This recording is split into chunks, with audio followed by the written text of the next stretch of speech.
વેસુ વિસ્તારમાં અનડિટેક્ટ મર્ડરના ગુનાના આરોપીની ઓળખ કરી ગણતરીના દિવસોમાં પકડી પાડી અનડિટેક્ટ ગુનાનો ભેદ ઉકેલતી સુરત શહેર ક્રાઇમ બ્રાન્ચ સુરત શહેરના વેસુ વિસ્તારમાં ગઈ તારીખ 6/10/2025ના રોજ વેસુ ઓમ આઇકોન સુમનસાગર આવાસની પાછળ રોડ ઉપર કોઈ અજાણ્યા ઇસમે બાબુ પટેલ નામના ઇસમે કોઈ અગમ્ય કારણસર શરીરે પેટના ભાગે તથા જમણા હાથે કોણીના ભાગે તથા જમણા પગે જાંઘના ભાગે તથા શરીરે અન્ય જગ્યાએ કોઈ તીક્ષ્ણ હથિયાર વડે ઘા મારી ગંભીર ઈજાઓ પહોંચાડી મોત નિપજાવેલ હોવાનો બનાવ બનવા પામેલ છે. અંગે વેસુ પોલીસ સ્ટેશનમાં અજાણ્યા ઇસમ આરોપી વિરુદ્ધમાં ખૂનનો ગુનો રજીસ્ટર કરવામાં આવેલ. સદર બનાવ ગંભીર પ્રકારનો અને આરોપી અજાણ્યા ઇસમ હોવાથી પોલીસ કમિશનર શ્રી સુરત શહેર તથા સંયુક્ત પોલીસ કમિશનર શ્રી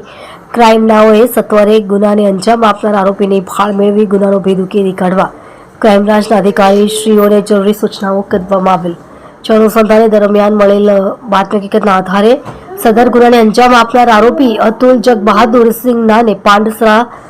શાંતાનગર નાકેથી પકડી પાડી તેની વિરુદ્ધ ધોરણસર કાર્યવાહી કરી આરોપીને વેસુ પોલીસ સ્ટેશનમાં સોંપવા તજવીજ કરવામાં આવેલ છે. મજકૂર આરોપીની પૂછપરછમાં જણાવેલ કે આરોપી છૂટકમાં મજૂરી કામ કરતો આવેલ છે અને બનાવના દિવસે મજૂરી કામે નીકળી ચાલતો વેસુ ઓમ આઇકોન સુમનસાગર આવાસની પાછળ રોડ ઉપરથી પસાર થતો હતો. તે દરમિયાન મરણ જનાર ત્યાં હાજર હોય અને તેનો ધક્કો લાગતા બંને વચ્ચે ઝપાઝપી અને તકરાર થયેલ અને મરણ જનારે આરોપીને ગંદી ગાળો આપતા આરોપીએ ગાળો નહીં આપવાનું કહેતા બંને વચ્ચે ફરી ઝપાઝપી થતા દરમિયાન